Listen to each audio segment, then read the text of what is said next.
جبکہ ہم ماننے والے کس کے ہیں؟ اسلام کے ماننے والے. اسلام ہمیں یہ حکم نہیں دیتا کہ ہم کسی پر ظلم و زیادتی کریں، کسی پر زبردستی لوٹ ڈالیں، کسی کو پریشان کریں، کسی پر ظلم کریں.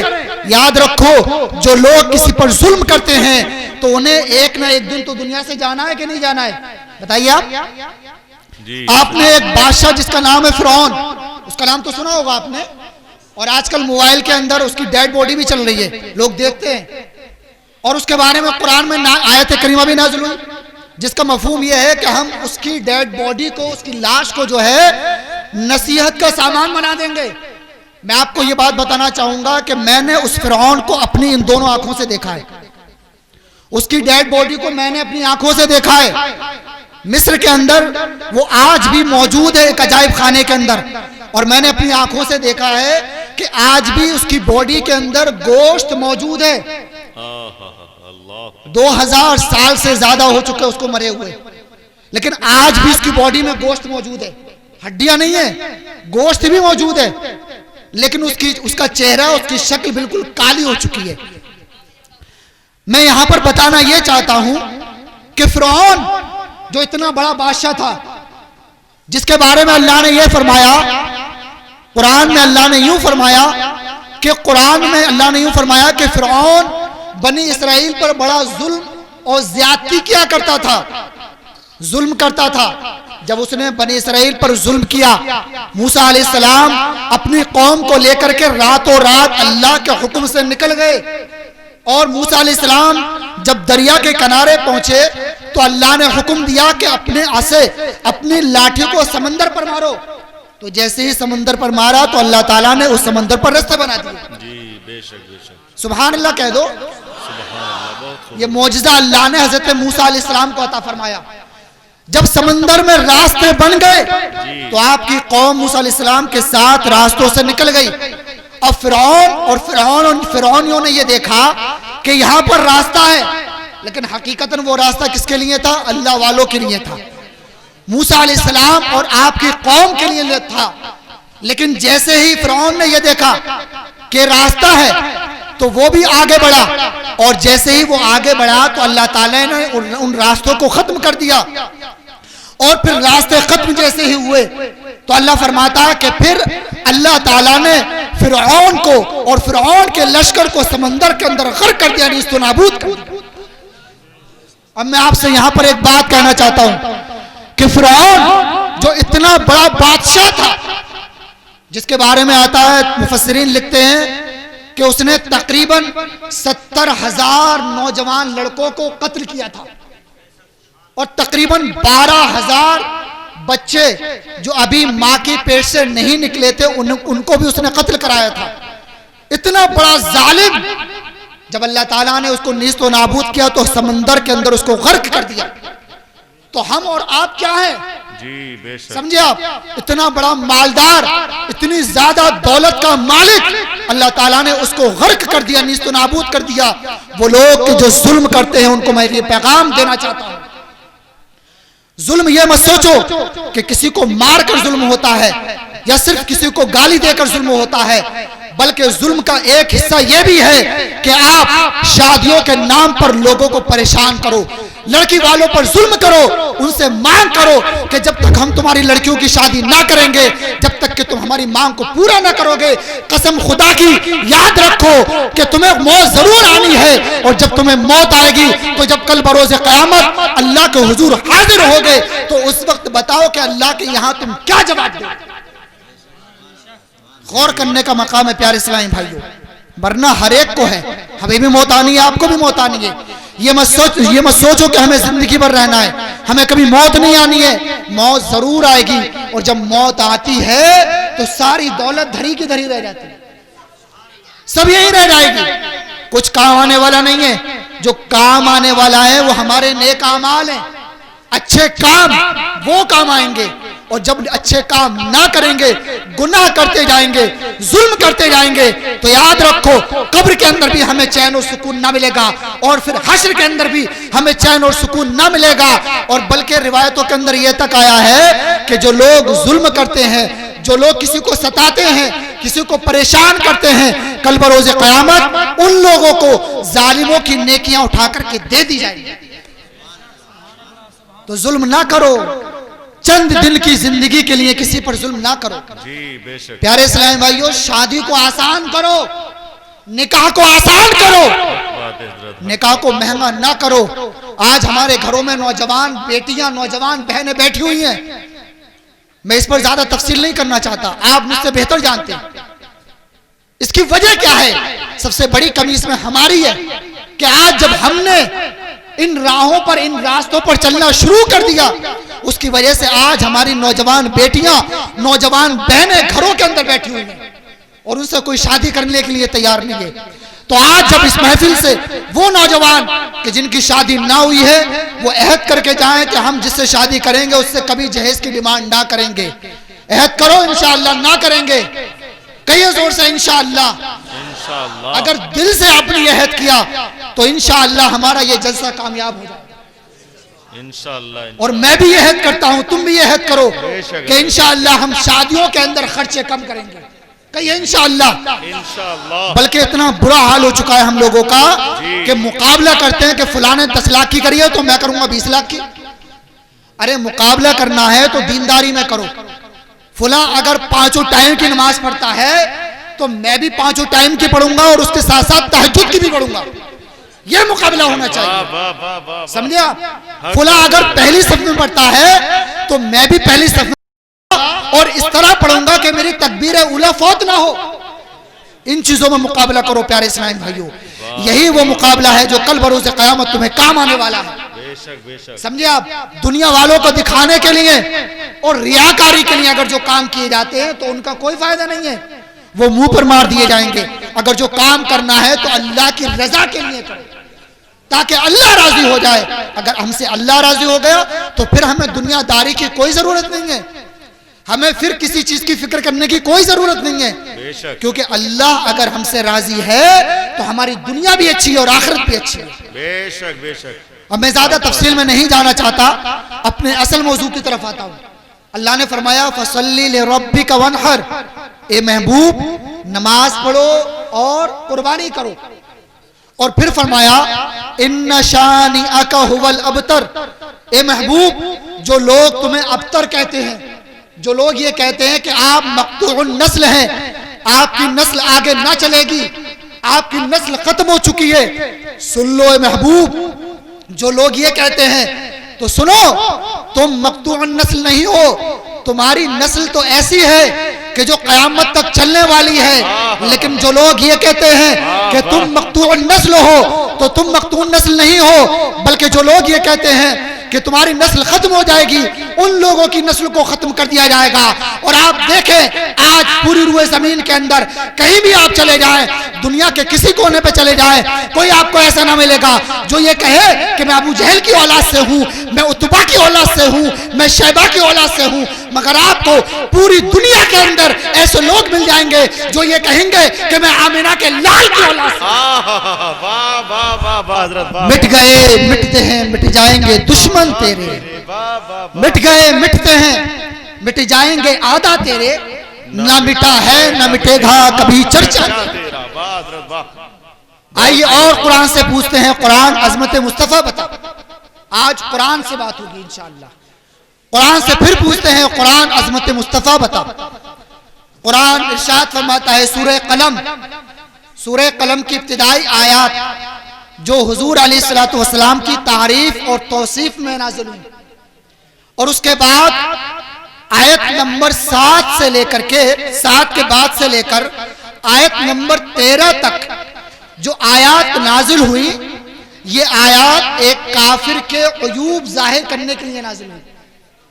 توجہ سے سنیں، بڑی اہم بات بتانے والا ہوں آپ کو میں، جی، کہ جو گستاخ رسول ہیں وہ بھی سنیں کہ رسول سے گستاخی کرنے کا انجام کیا ہوتا ہے، اور ہم عاشق رسول ہیں تو ہم بھی سنیں کہ حضور سے محبت جو ہم کرتے ہیں تو حضور کی عظمت اور شان کیا ہے۔ قرآن میں سورہ قلم کے اندر اللہ نے ارشاد فرمایا والقلم وما یسطرون، قلم کی قسم، نون والقلم وما یسطرون، قلم کی قسم اور قلم سے لکھے ہوئے کی قسم۔ میں یہاں پر آپ کو ایک بہت اہم مسئلہ بتانا چاہتا ہوں. اگر آپ غور سے سنیں تو غور سے سنیں گے. کون کون سنے گا غور سے ہاتھ اٹھائیے. سبحان اللہ. یہ علمی مسئلہ ہے اور یہ ایسا مسئلہ ہے کہ انشاءاللہ آپ کو ہمیشہ کام آئے گا, اور اگر آپ غور سے سنیں گے تو آسانی سے سمجھ میں آ جائے گا آپ کے انشاءاللہ. میں آپ کو مسئلہ یہ بتاتا ہوں کہ ہم اور آپ, ہمارے معاشرے کے اندر ہم اور آپ قسمیں بڑی کھایا کرتے ہیں. جی قسم کھاتے ہیں نہیں کھاتے ہیں؟ آپ لوگوں میں سے کون کون قسم نہیں کھاتا ہے؟ بھائی سبھی کھاتے ہیں. کبھی ہم بھی کھاتے ہیں, کبھی آپ بھی کھاتے ہیں. لیکن میں آپ کو اسلامی روشنی میں بتاؤں گا کہ قسم کھانا کس وقت جائز ہے اور کون سی قسم کا کفارہ ہے اور کون سی کا نہیں ہے. غور سے سنیے آپ. قسم جو ہے وہ 3 طرح کی ہے. ایک قسم یہ ہے کہ آپ یہ کہیں, چاہے آپ گزرے ہوئے زمانے میں قسم کھائیں یا موجودہ زمانے میں قسم کھائیں, آپ یہ کہیں کہ میں اللہ کی قسم کھاتا ہوں کہ میں نے ایسا نہ کیا. آپ نے یہ قسم کھائی, ٹھیک ہے. اب اگر آپ نے سچ بولا ہے تو پھر آپ پر کوئی گناہ نہیں ہے اور آپ پر کوئی کفارہ بھی نہیں ہے. لیکن آپ کو یہاں پر ایک بات اور بتا دوں کہ بات بات پر قسم نہیں کھانا چاہیے. سمجھ رہے ہیں آپ؟ بات بات پر قسم نہیں کھانا چاہیے. جہاں ضرورت ہے وہاں قسم کھانا چاہیے. اور ایک چیز اور بتا دوں, وہ یہ ہے کہ اللہ کے علاوہ کسی اور چیز کی قسم کھانا یہ مکروہ ہے, یہ جائز نہیں ہے, اس کی شریعت اجازت نہیں دیتی. جیسے ہم اور آپ کہتے ہیں قرآن کی قسم, یہ نہیں کھانا چاہیے. ہم اور آپ کہتے ہیں رسول کی قسم, کعبے کی قسم, یہ نہیں کھانا چاہیے. اسی طرح کچھ لوگ کہتے ہیں کہ میں قرآن اٹھا کے کہتا ہوں, یہ بھی نہیں کرنا چاہیے. بلکہ اسلام کے اندر جو قسم کھانے کی اجازت ہے وہ اللہ کی قسم کھانے کی اجازت ہے. بات سمجھ گئے آپ؟ اور وہ بھی ضرورت کے لیے, بلا وجہ قسم کھانے کی اجازت نہیں ہے. اس کے بعد اب میں آپ کو بتاؤں گا کہ کون سی قسم جس پر گناہ ہوتا ہے اور کس پر گناہ نہیں ہوتا ہے. تو اگر آپ نے جھوٹی قسم کھائی زمانے گزرے ہوئے میں کہ میں اللہ کی قسم کھاتا ہوں, میں اللہ کی قسم کھاتا ہوں, جناب انصار صاحب تشریف لے آئے, تو اگر واقعی مولانا انصار صاحب تشریف لے آئے ہیں تو پھر نہ آپ پر گناہ ہوا, نہ آپ پر کوئی کسی طرح کی سزا ہے, کیونکہ آپ نے سچ بولا. لیکن ایک تو صورت یہ ہو گئی, اور دوسری صورت یہ ہوئی کہ آپ نے یہ کہا کہ میں اللہ کی قسم کھاتا ہوں, مولانا انصار تشریف لے آئے, لیکن مولانا انصار نہیں آئے ہیں, اور آپ کو یہ یقین ہے, یہ علم ہے کہ مولانا انصار آ چکے ہیں. تو آپ کے علم میں تو یہ تھا کہ وہ آ گئے ہیں مگر وہ آئے نہیں ہیں, تو اب آپ پر گناہ نہیں ہوگا. گناہ کیوں نہیں ہوگا؟ کیونکہ آپ نے اپنے علم کے مطابق بات کی. لیکن اگر آپ نے یہ کہا کہ مولانا انصار آ گئے ہیں اور آپ کو پتا ہے کہ وہ نہیں آئے ہیں, پھر بھی آپ کہہ رہے ہیں کہ وہ آ چکے ہیں, تو اب آپ پر گناہ ہوگا اور آپ پر لازم ہے کہ اللہ کی بارگاہ میں توبہ کریں. بات سمجھ گئے آپ؟ جی بے شک. اب ایک اور جو قسم ہے جو زمانہ مستقبل یعنی فیوچر, آنے والے زمانے میں کھائی جاتی ہے. جیسے آپ یہ کہیں کہ میں اللہ کی قسم کھاتا ہوں میں کل مراد آباد جاؤں گا, یعنی زمانے مستقبل میں, آنے والے زمانے میں. جب آپ نے یہ کہا کہ میں اللہ کی قسم کھاتا ہوں میں کل مراد آباد جاؤں گا, اور آپ کو یہ یقین ہے کہ میں جاؤں گا اور آپ نہیں گئے, آپ نے یہ قسم کھائی کہ میں اللہ کی قسم کل مراد آباد جاؤں گا اور آپ مراد آباد نہیں گئے, تو اب آپ پر کفارہ لازم ہے. دونوں صورتیں ہیں. ایک صورت تو یہ ہے کہ جب آپ نے قسم کھائی کہ کل میں مراد آباد جاؤں گا, تو اگر آپ چلے گئے تب تو کوئی مسئلہ نہیں ہے کیونکہ آپ سچے ہیں, اور اگر نہیں گئے کسی بھی وجہ سے تو پھر اب آپ پر کفارہ لازم ہے. اور کفارہ کیا ہے؟ کفارہ ہے یا تو ایک غلام آزاد کیا جائے, اور غلام تو اب ہے نہیں, تو اب یا تو یہ ہے کہ آپ 10 مسکینوں کو 10 غریبوں کو کھانا کھلائیں, یا 10 غریب لوگوں کو کپڑے پہنائیں, اور اگر یہ نہ کر سکیں تو پھر لگاتار 3 روزے رکھیں, اور 3 روزے ایسے رکھیں کہ اگر آپ نے 2 روزے رکھے اور تیسرا چھوڑ دیا تو پھر آپ کو 3 روزے رکھنے پڑیں گے. سمجھ گئے؟ تو لگاتار آپ کو 3 روزے رکھنے پڑیں گے. میری بات آپ سمجھ گئے کہ نہیں سمجھے؟ سمجھ گئے آپ؟ تو اگر آپ نے آنے والے زمانے کی قسم کھائی اور جھوٹی قسم کھائی تو اب آپ پر کفارہ لازم ہے. سمجھ گئے آپ؟ تو جب بھی قسم کھائیں تو بڑی سوچ سمجھ کے کھائیں.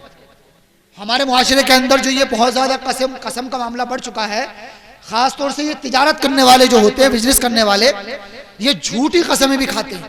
اور بعض تجارت کرنے والے ایسے بھی ہوتے ہیں کہ جو یہ کہتے ہیں کہ تجارت اور بزنس کے اندر جھوٹ بولنا تو جائز ہے. نعوذ باللہ من ذالک. اللہ اکبر. اتنا جری ہو چکا ہے مسلمان کہ اسے اللہ کا خوف ہی نہیں ہے کہ جھوٹ ہر حال میں گناہ ہے. سمجھ گیا؟ چاہے آپ تجارت کے لیے کریں یا بغیر تجارت کے لیے کریں. تو اگر آپ تجارت کے لیے جھوٹ بولیں گے تب بھی آپ پر گناہ ہوگا. بلکہ تجارت، وہ تجارت جس تجارت کے اندر جھوٹ نہ بولا جائے اور یہ نیت کی جائے کہ میں اہل خانہ کو اس تجارت کے ذریعے سے حلال کمائی کھلاؤں گا اور حرام سے بچوں گا، اپنی اولاد کو بھی حرام سے بچاؤں گا، تو آپ پر یہ تجارت کرنا انشاءاللہ اللہ نے چاہا تو یہ ثواب لکھا جائے گا. اب میں تفصیل میں جانا نہیں چاہتا، آئیے میں اسی آیت کریمہ کی طرف آتا ہوں. اللہ نے قسم یاد فرمائی قلم کی. تو قلم سے مراد کیا ہے؟ قلم سے مراد یا تو وہ قلم ہے جن سے فوائد لکھے جاتے ہیں، چاہے وہ دینی ہو یا دنیاوی ہو، یا پھر وہ قلم مراد ہے جس پر لوح محفوظ پر لکھا جاتا ہے، جس کے ذریعے سے اس کی قسم فرمائی. پھر فرمایا کہ اس کے لکھے ہوئے کی قسم. ما انت بنعمت ربک بمجنون، اے محبوب تم اپنے رب کے فضل سے مجنون نہیں ہو. یہ آیات جو نازل ہوئی اس کا پس منظر یہ ہے کہ جب ایک کافر جس کا نام تھا ولید بن مغیرہ، کیا نام تھا؟ زور سے بولیے. ولید بن مغیرہ. زور سے بولیے. نام یاد رکھیے، ولید بن مغیرہ. اس کافر نے حضور علیہ السلام کو ایک نازیبہ کلمہ بولا، اور نازیبہ کلمہ یہ بولا، اس نے حضور علیہ السلام کو مجنون کہا. مجنون کے معنی آتے ہیں جس کے پاس عقل نہ ہو، جس کی عقل ختم ہو جائے اسے مجنون کہا جاتا ہے. جی. تو جب اس نے حضور علیہ السلام کو مجنون کہا تو اللہ تعالیٰ نے اس کے رد میں سورہ مبارکہ کی چند آیات نازل فرمائیں، اور سب سے پہلے ان آیات کے اندر حضور علیہ السلام کی توصیف اور تعریف کی گئی. ارشاد ہوا نون والقلم وما یسطرون ما انت بنعمت ربک بمجنون، اے محبوب تم اپنے رب کے فضل سے، اپنے رب کی نعمت سے مجنون نہیں ہو، بلکہ تمہیں رسالت عطا کی گئی، تمہیں نبوت عطا کی گئی، بے شمار کمالات عطا کیے گئے. پھر ارشاد ہوا وَإِنَّ لَكَ لَأَجْرًا غَيْرَ مَمْنُونَ، اور آپ کے لیے ایسا اجر ہے جو کبھی ختم ہونے والا نہیں ہے. وَإِنَّكَ لَعَلَى خُلُقٍ عَظِيمٍ، اور اے محبوب آپ خلق عظیم پر فائز ہیں. اور پھر اس کے بعد یہاں حضور علیہ السلام کی دلجوئی کی گئی. اس کے بعد آیت نمبر 7 سے لے کر کے اسی کافر اور بدبخت جس نے حضور کی شان میں توہین کی، گستاخی کی، ایک نازیبہ کلمہ بولا تھا، اللہ تعالیٰ نے اس کے 10 عیب ظاہر فرمائے، 10 عیوب اس کے اللہ نے قرآن میں نازل فرمائے. ارشاد ہوا فلا تطع المکذبین، اے محبوب بہت زیادہ جھوٹے اور جھٹلانے والے کی بات نہ سنو. تو پہلا اس کا عیب کیا ہے کہ وہ بہت زیادہ جھوٹ بولنے والا ہے. اور پھر فرمایا فلا تطع المکذبین ودوا لو تدہن فیدہنون، یہ تو یہی چاہتے ہیں محبوب کہ تم نرم پڑ جاؤ تو یہ بھی نرم پڑ جائے. ولا تطع کل حلاف مہین، اور بہت زیادہ قسمیں کھانے والے کی بات نہ سننا. یہ بہت زیادہ قسمیں کھایا کرتا تھا، تو اللہ نے اس کا یہ بھی عیب بیان کیا کہ بہت زیادہ قسمیں کھانے والے کی بات نہ سننا. حماز مشاء بنمیم، پھر ارشاد ہوا جو ذلیل ہے، جو رسوا ہے، جو ادھر کی ادھر باتیں لگاتا پھرنے والا ہے. سمجھے آپ؟ جو بدبخت ہے، یہ اللہ تعالیٰ نے اس کے عیوب ظاہر فرمائے. پھر ارشاد ہوا عتل بعد ذلك زنیم، بد زبان ہے، بد چلن ہے، اسے بولنے کا سلیقہ نہیں ہے، بات کرنے کی تمیز نہیں ہے۔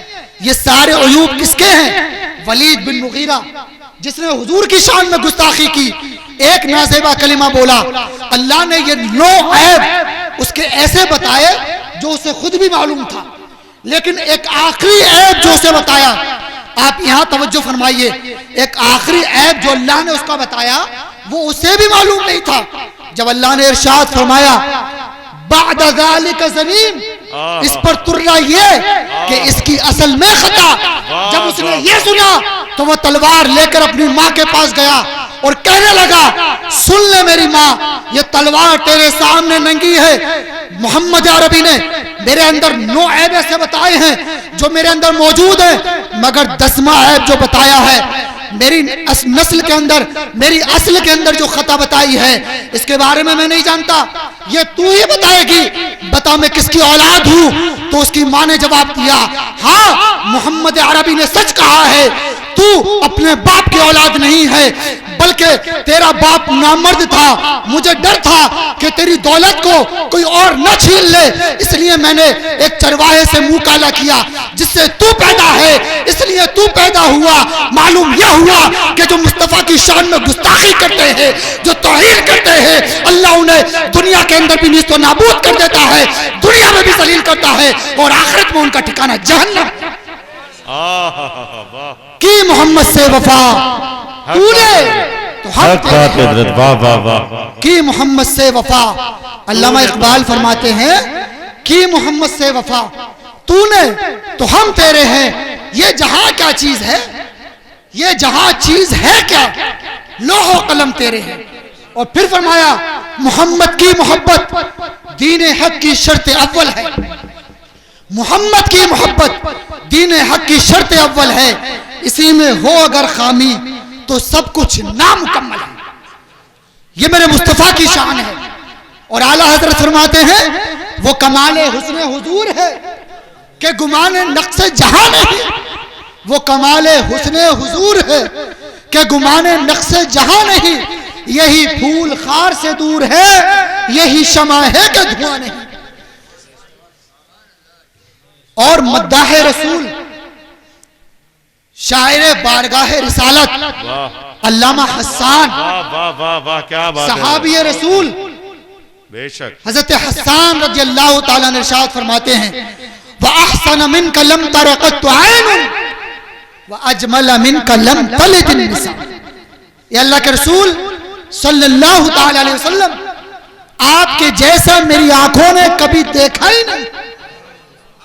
تڑپ کے کہہ دیجئے سبحان اللہ۔ ارے مصطفیٰ کی بات ہو رہی ہے، اس نبی کی بات ہو رہی ہے جن پر ہماری جانیں قربان ہیں۔ واہ واہ بے شک بے شک۔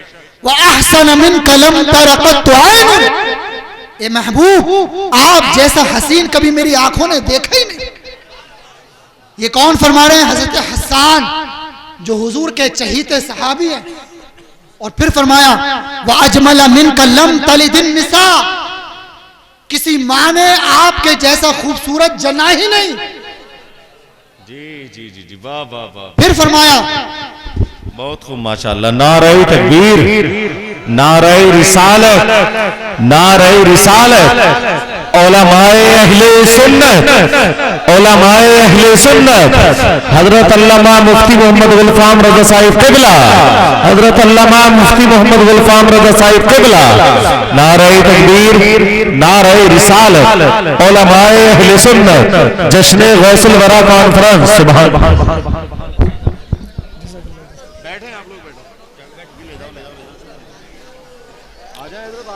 درود پاک پڑھی اللہم صلی علی سیدنا مولانا محمد مبارک وسلم صلو علیہ صلوات و سلام علیکہ یا رسول اللہ صلی اللہ تعالی علیہ وسلم۔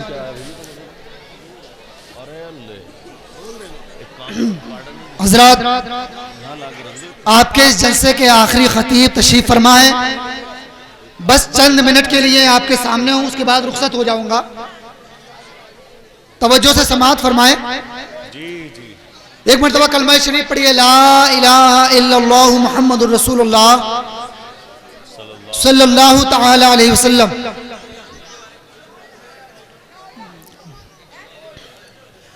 حضرت حسان فرماتے ہیں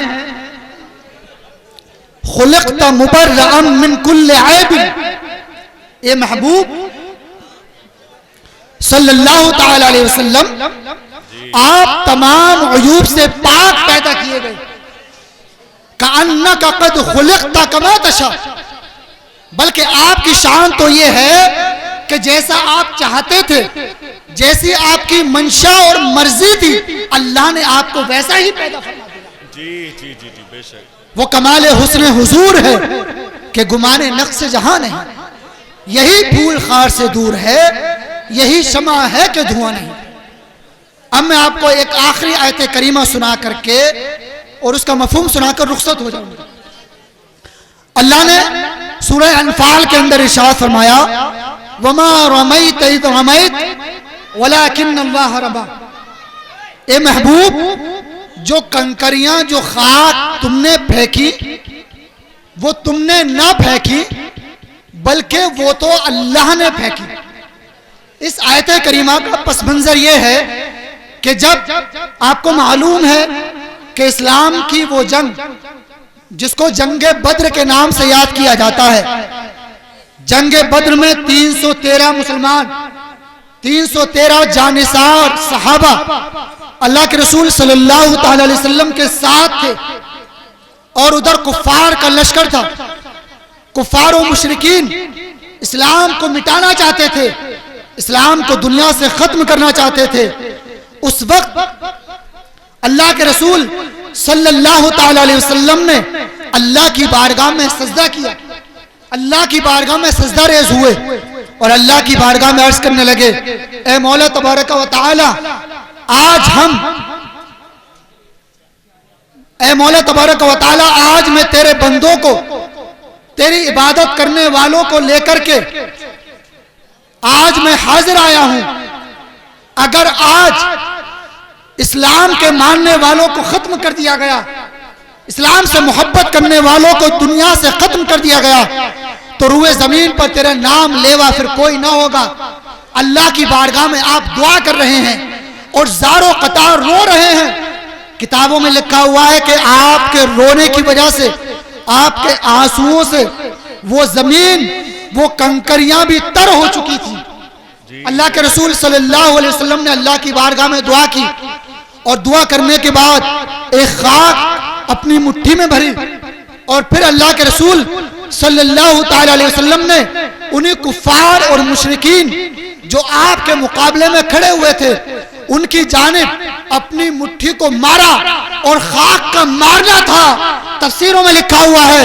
مفتی احمد یار خان نعیمی رحمت اللہ تعالی علیہ اس کے تحت ارشاد فرماتے ہیں کہ اللہ کے رسول صلی اللہ تعالی علیہ وسلم نے جب اس مٹھی کو، اس خاک کو جب مارا تھا تو وہی خاک جو ایک مٹھی کی برابر تھی، اس کا عالم یہ ہوا تھا کہ تمام کفار اور مشرکین جو حضور علیہ الصلوۃ والسلام کے مقابلے میں کھڑے تھے، جو آپ کے صحابہ کے مقابلے میں کھڑے تھے، ان کی آنکھوں کے سامنے سے روشنی کو اللہ نے ختم کر دیا تھا۔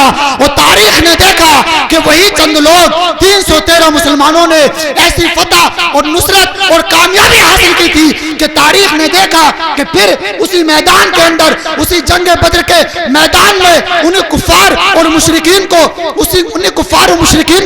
ذلیل اور رسوا کر دیا تھا۔ انہیں کفار اور مشرکین میں بڑے بڑے کفار اور مشرکین جو ان کے سردار تھے ان کو زمین کے اندر ڈھیر کر دیا۔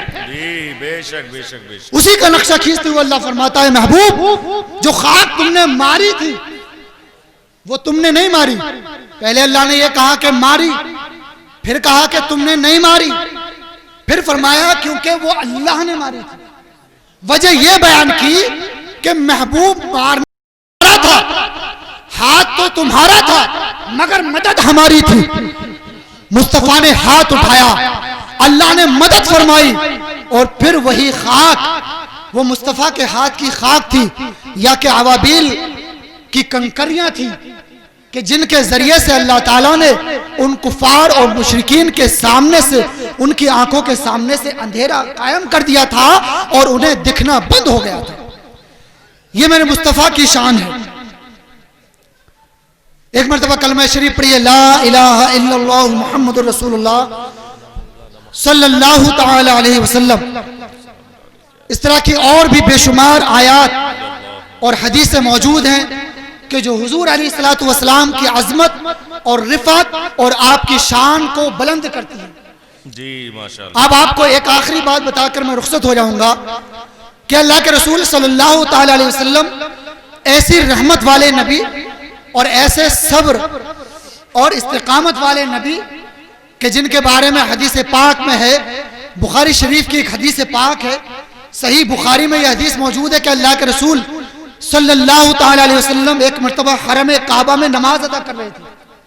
آپ نماز پڑھ رہے تھے کہ نماز کی حالت میں ایک کافر جس کا نام تھا عقبہ وہ آیا، اور آنے کے بعد اس نے اپنی چادر لی، اور لینے کے بعد آقا علیہ الصلوۃ والسلام کی گردن مبارک میں چادر کو ڈال دیا، اور پھر اس نے پھندا بنا کر کے اس کو کھینچنا شروع کیا. حد یہ ہوئی کہ اللہ کے رسول صلی اللہ علیہ وسلم کو اس قدر تکلیف ہوئی کہ اللہ کے رسول صلی اللہ تعالی علیہ وسلم تکلیف کی وجہ سے آپ صلی اللہ تعالی علیہ وسلم کی آنکھ سے آنسو نکلنا شروع ہوئے. جب اللہ کے رسول صلی اللہ علیہ وسلم کو اس قدر تکلیف ہوئی تو حضرت ابو بکر نے دیکھا کہ اللہ کے رسول صلی اللہ علیہ وسلم کو عقبہ نامی کافر ستا رہا ہے، آپ پر ظلم کر رہا ہے. تو حضرت ابو بکر صدیق رضی اللہ تعالیٰ عنہ دوڑے دوڑے آئے اور آپ نے اس کو دھکا دیا. صحیح بخاری میں لکھا ہوا ہے کہ اسی کافر نے، اسی دھکا دھکی کے اندر اس کافر نے حضرت ابو بکر کو مارا بھی، آپ نے اس سے پٹائی بھی کھائی اور آپ نے بھی اس کو مارا. اور پھر ارشاد فرمایا اے بدبخت کافر، تو اس نبی کو مارنا چاہتا ہے جو یہ کہتا ہے کہ اللہ میرا رب ہے، جو یہ کہتا ہے اللہ ربی، اللہ میرا رب ہے. میں بتانا یہ چاہتا ہوں کہ جب اللہ کے رسول صلی اللہ تعالی علیہ وسلم نے اس قدر آپ نے ایسا رحم فرمایا اور ایسا صبر کیا، یہ کس کے لیے کیا؟ یہ ہمارے لیے کیا، اسلام ہم تک پہنچانے کے لیے کیا. اور آج ہم کیا کر رہے ہیں؟ حضور علیہ الصلوۃ والسلام کی سنتوں کو چھوڑ کر کے اور لوگوں کے طریقے کو اپنا رہے ہیں، دوسرے لوگوں کو طریقے کو اپنا رہے ہیں. ہمیں یہ چاہیے کہ ہم حضور علیہ الصلوۃ والسلام کی سنتوں کو اپنائیں. آج ہمارے چہروں سے داڑھی غائب ہے، داڑھی غائب ہے، جبکہ داڑھی رکھنا یہ ہمارے آقا حضور صلی اللہ علیہ وسلم کی سنت ہے. لیکن آج ہم نے داڑھی کو ختم کر دیا، آج ہم نے دوسروں کا طریقہ اپنا لیا. یاد رکھو حدیث پاک میں ہے من تشبہ بقوم فہو منہم، جو انسان جس قوم سے مشابہت رکھتا ہے اس کا انجام اسی کے ساتھ ہونا ہے. تو اگر حضور علیہ الصلوۃ والسلام کے ساتھ جنت میں جانا چاہتے ہو تو مصطفیٰ کی سنت پر عمل کرو، اور اگر دوسروں کے ساتھ دوسری جگہ جانا چاہتے ہو تو پھر جیسا آپ چاہو. عقل مند کے لیے اشارہ کافی ہوتا ہے. تو اس محفل کے اندر آپ یہ عہد کر کے جائیں کہ انشاءاللہ ہم حضور علیہ الصلوۃ والسلام کی سنتوں پر عمل کریں گے. کہیے انشاءاللہ. اللہ کی بارگاہ میں دعا ہے کہ اللہ تعالیٰ جو کچھ بیان ہوا اس پر ہم تمام کو عمل کرنے کی توفیق عطا فرمائے. ایک مرتبہ کلمہ شریف پڑھیے، لا الہ الا اللہ محمد الرسول اللہ صلی اللہ تعالی علیہ وسلم، استغفر اللہ ربی من کل ذنب و اتوب الیہ، وآخر دعوانا ان الحمد للہ رب العالمین. السلام علیکم.